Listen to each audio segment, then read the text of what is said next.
Is this too distracting? Is that better? Didn't think so. Hey, Disney's 1991's animated children's film, Beauty and the Beast. I have a lot of questions. These are the deep, dark secrets of Beauty and the Beast.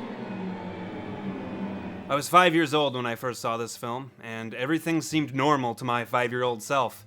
Talking furniture? Sign me up. And they can sing? Nothing will ever be better than this.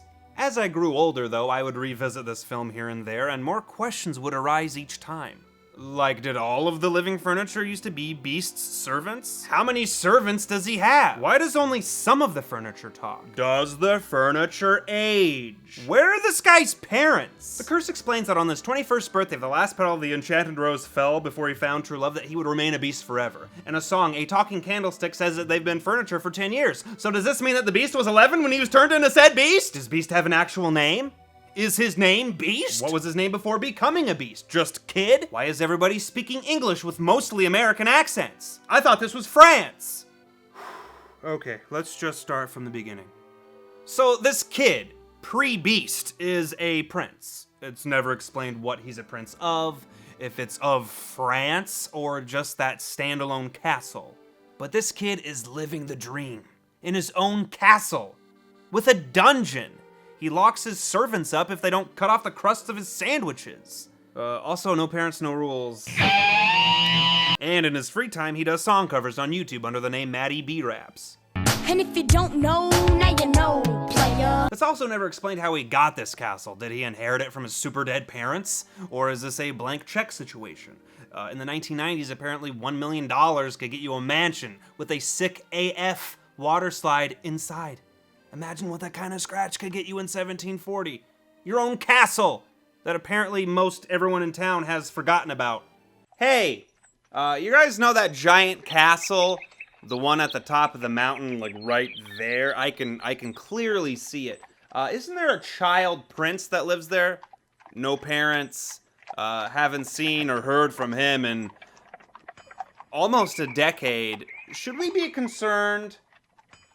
Pierre, you deliver food up there, like, every week. Do you just leave it on the porch and run? Like, who picks up the food, man? That's weird.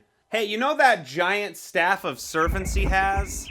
Haven't seen or heard from them in a long time either. A lot of them live here in town.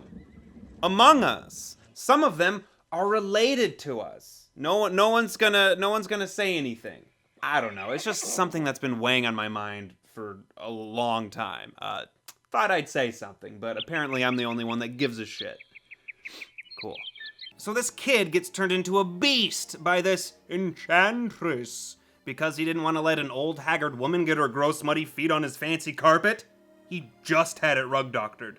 Do you know how many 11-year-olds would be turned into beasts for being terrible assholes? Every single one. And is not wanting to let a scary old woman into your house really that bad? I wouldn't want a stranger in my house talking about magic roses and shit. Get that out of here. I'm gonna call the police. Like, this is the worst thing that this kid could do to warrant being a beast for possibly eternity, and to punish everyone that works for him too?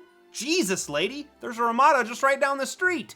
Belle needs a basket to carry one book. Just carry the book. Why even bother showing the sheep the book? They have zero idea what's going on. Everything is food to them. And this is how you treat a gift? By feeding it to sheep? She borrows books from this bookseller. Very often, it seems. Hey, good luck staying in business, old man. No one else in town knows how to read. That is selfish behavior. That and pretty much insulting everyone that lives around you just because you're sick of the same old shit every day. Why bring the baker into it? He works his ass off to support his family. Belle, you bitch. Where's this enchantress now? Turn Belle into a beast. Much easier way for beast number 1 to fall in love. They'd be like the Shreks. Boom, love, curse lifted, end of movie. How can you read this? There's no pictures. Yeah, it did, until a sheep ate them. This poor woman is terrified throughout the entire movie. I've never seen anybody desperately need 6 eggs before. It's a life and death situation with her. She needs an egg for herself and the 5 for her children. 2 of 5 and 6 and 3 babies that she appears to be juggling. Here's another theory. Gaston has sent this woman to get eggs for him. I have 54 eggs. I need a solid 60 for breakfast. You, woman, the one juggling babies, go fetch me the remaining 6 eggs, Gaston! I knew that. 6 eggs. I love you. For every egg you don't return, I recruit one of your babies for my army of Strapping boys. That would explain the missing 2 babies near the end of the film. Pretty dark, Disney. That would also explain why she's constantly cowering in fear every time Gaston is nearby. I must protect my remaining 3 children! Disney, come on! How is Belle a funny girl? She doesn't tell a single joke throughout the whole movie. There goes Brock Baker with his jokes like always. Ha ha ha, Batman is Marvel. And not a single one gets old, no matter how many times it's told. He's a really funny guy, unlike that Belle. Sir, close that at once. No. Let's see what I got in my drawers. No. I don't mean to alarm anybody, but those are clearly his internal organs. Like, I hope he picks up all those pieces and puts them back into his clock body, or this movie's gonna have a really awkward ending. Hey, human Cogsworth! This wouldn't happen to be your kidney on the stairs, would it? Ho ho! Lumiere's head and hands gradually melted for almost 10 years. How is his human form not severely brain damaged? Why are his hands not nubs? And don't give me that, oh, it's just a cartoon, Brock. This is real, and I'm genuinely concerned. Also, why is Lumiere, a character who is constantly on fire, afraid of fire? On to the living household objects and furniture. Let's just assume that every piece of furniture with a face and personality and voice is a servant. And every piece of furniture that doesn't have a face, that doesn't talk, is either a dog, a cat, or actual furniture that is now alive. And I do consider the Human Again song and surrounding scenes canon, even though hundreds of mops were singing. Maybe their faces were underneath their moppy bits? I don't know. And every furniture with a face and personality still has human-like characteristics. They look like their human counterparts, and their names are even similar to whatever piece of furniture they turned into. You have Lumiere, Cogsworth, Mrs. Potts, Mrs. Potts's son, Chip, Mrs. Potts's other children, several feather dusters, the wardrobe, the stove, the forks, the makeup items, and this dustpan that willingly and happily eats dirt. Would love to see his human form. This jewelry box that's on screen for literally 2 seconds? Who is that? What's his story? Let's also assume that they don't age while they're furniture, unlike the Beast who does age. Again, it's been almost 10 years. Chip is 7? So if they do age, then that means that Mrs. Potts probably banged it out with this faceless sugar jar 2 to 3 years into being a teapot. She couldn't contain herself. She's like, you know what? I'm horny. And what is this tea that she stores in her head? Blood? Knowing her dark history, probably. I think it's time we talk about Mrs. Potts. Mrs. Potts seems to be a woman of about 60, 70. Impossible for her to have biological children under 10. Especially, like, 20 of them. Once a woman hits about 40 years old, it becomes a slippery slope in the baby-making department. Let alone 60 years old. If they're not her children, then whose children are they? Speaking of these children, a lot of them are dead. Oh yeah. Exhibit A.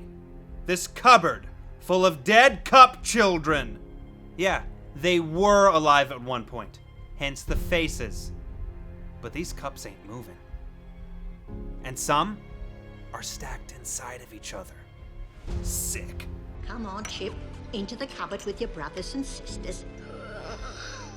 But I'm not sleepy. Yes, you are. No, I'm not. That crack in his skull was no accident.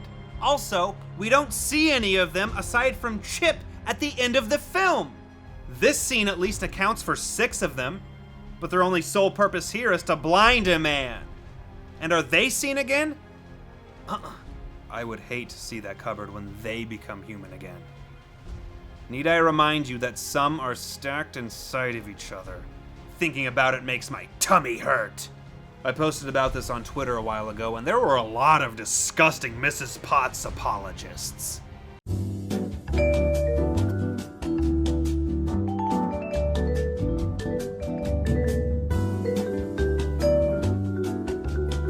You make me sick to my tummy. Do not debate me about Mrs. Potts. I will win every time. Every last inch of me's covered with hair. Says the man with 0 facial hair and 0 arm hair. Apparently, nobody lies like Gaston. I've never seen so many books in all my life. Imagine all the sheep I could feed with these. Wait, what the fuck did you just say? Guys, I just want to give a quick shout out to my favorite character in this entire movie. This sentient dresser patiently waiting for a villager to walk by so he could break the hell out of his legs with this club? Is the club alive? Who knows? Can we just pause for a moment so I can brag? I posted this on Twitter a few days ago, and it kind of blew up. And some guy named Lynn Miranda, I don't know. I think he's on the $10 bill. He shared it, and I think that means that I'm famous now and that I'm on the $10 bill. Don't talk to me, is what I'm trying to say. Who are you? I'm famous.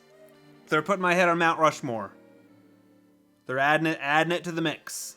So the wardrobe straight up murders a guy. That's hard marble floor, and she just drives him into it like he's below the Earth's surface at this point.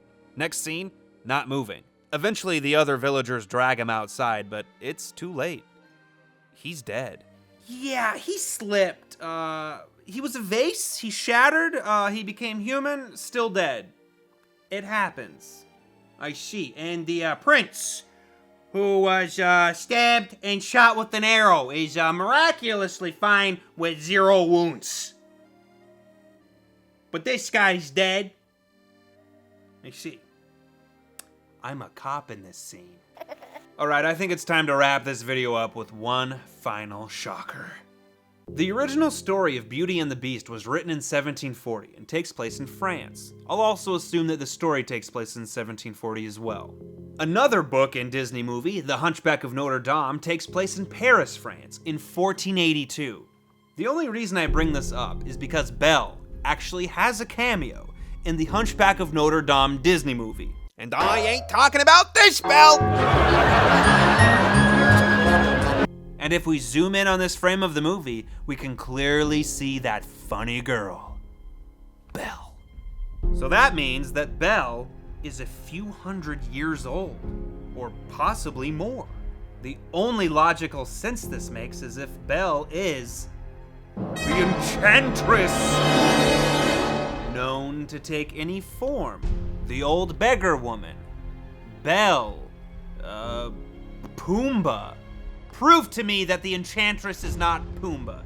Have you ever seen Pumbaa and the Enchantress in the same room? Oh, Belle just happens to stumble upon this giant castle right before the last petal falls. This wasn't a coincidence. This was premeditated. She was probably thinking, okay, he's suffered enough. He's done his time. I'll go bang him, I guess. Also, this Enchantress can turn anybody into anything, which brings us to the triplets. Claudette, Paulette, and Laurette. They're triplets. They have similar sounding names. Their clothes are 3 different colors. Where have I seen that before? It's Huey, Dewey, Louie. That's right, Huey, Dewey, and Louie in human form. I'm glad Gaston ignored their advances. Not only are they ducks, but they're also children. Good move, Gaston. Maybe you're not such a bad guy after all. Oh yeah, he's dead. Please don't make fun of my chair tape. There goes Brock Baker with his jokes like always. Ha ha ha, Batman is Marvel. And not a single one gets old, no matter how many times it's told. He's a really funny guy, unlike that pal.